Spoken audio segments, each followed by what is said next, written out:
Good morning, everyone. So if you are watching this video, let me know with a comment when Christmas break starts, or maybe it already started for your family. Today, we're talking about why it might be a good idea to let your kids play video games, and lots of them over break. If we haven't met, I am Melissa Corkum. I'm a certified life coach and parent coach, bringing you parenting advice that works so that you can laugh more and yell less with your kids. I blog at thecorkboardonline.com and host the TV show Back Talk at rvntv.tv. For those of you who are watching on YouTube or Instagram TV, you are invited to join the conversation about all things parenting, ADHD, essential oils in my Facebook group, Essentially Connected. Just go to thecorkboardonline.com/Facebook. So a lot of experts advise parents to limit their child's screen time. There's even talk about how video gaming can be addictive. It's easy to see how parents could really vilify video gaming. When I work with folks, most of them cannot understand why or how their child would want to spend so many hours in front of a screen. However, there are actually a lot of benefits of getting some video gaming if we do it in the right way.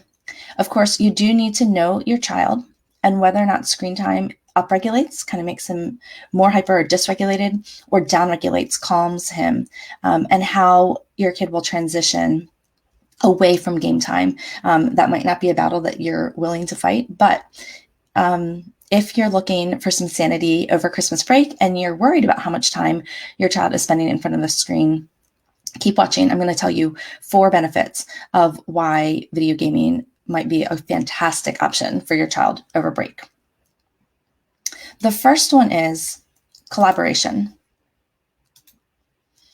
I remember when our son was really into the game Minecraft, my husband had helped him set up his own server where he could host other players. And the other players, my friends, my son's friends and him worked together to establish the rules for their server, how they were going to play together.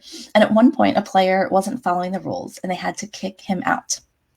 A couple weeks later, when he requested to rejoin the group had to decide if it was a good idea. They had to collaborate together and decide under which circumstances they would let people who had been kicked out back in, and whether they would allow this particular player to come back in. A lot of kids also work together online gaming for things like trying to defeat a common enemy in some of the kind of first-person shooter games. And I know those are controversial, but when we're defeating a common enemy like aliens invading the earth, your child might be at an age and stage where that's okay. And that collaboration can be really beneficial, learning how to work together and communicate. The second benefit that your child can get from video gaming is critical thinking skills. Last year, my husband was in charge of homeschooling mostly our then 12-year-old. And he chose to use video games as the majority of my son's curriculum, which of course at first made me crazy.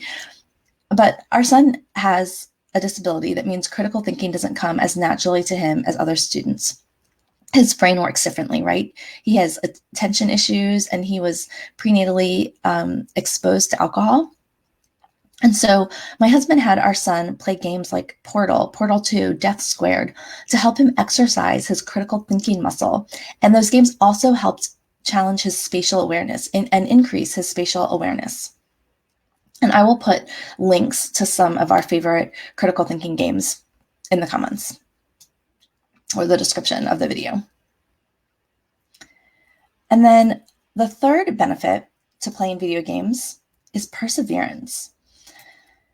Now, it's a common misconception that kids who play video games are lazy, and it's actually quite the opposite. Have you ever watched a child trying to beat a level in something like Lego Batman? Or do you remember as a child playing Mario Brothers and little Mario would be dancing across the screen and his little character would get busted apart or eaten, and we would die and we would go back and start again and again and again and again.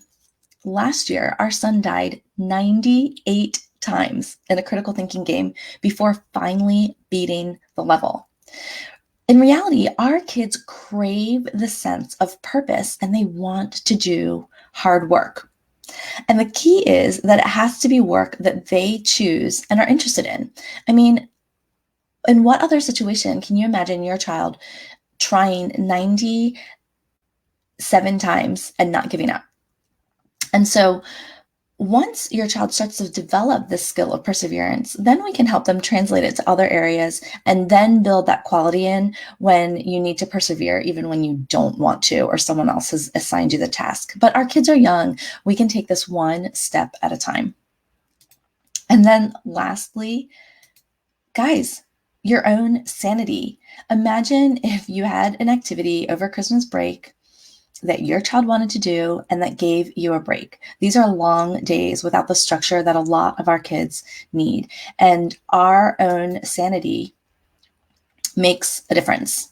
And our ability to be the healthy foundation for our family will mean that our kids' nervous systems can settle, which means some of the challenging behaviors may not show their ugly heads. So, those are the 4 reasons why you might want to let your child play a lot of video games over break. Now, I do think it's still important to set limits. I recommend not introducing gaming before the age of 2, and obviously limiting exposure or limiting at all your child's exposure to violent games. Again, all video games are not created equal. So you do want to look for games that do promote collaboration, critical thinking, and perseverance. And then also, it can actually be a really connecting activity to enter your child's world and join him or her playing video games. So if you're looking for things to do that are non-video game activities, look for activities that they would choose, that they enjoy, and have a challenge to conquer. Remember, I said that our kids need a challenge. They need purpose. So we love things like geocaching. If it's kind of warm where you are, you could also, there may be some geocaches indoors at like larger malls, board games, sports, baking, hiking. They're riskier and the more challenging, the better, both in the kitchen and on the trail. Remember, you are a good parent. You're doing great work. I hope you have a fantastic Christmas break, and I will be back in the new year with more content, some more great ways to serve you guys as an audience. I super, super appreciate you guys. I'm glad you join me here every week. Merry Christmas, Happy Holidays, Happy Hanukkah, Happy New Year, all of the things, and I'll see you in January.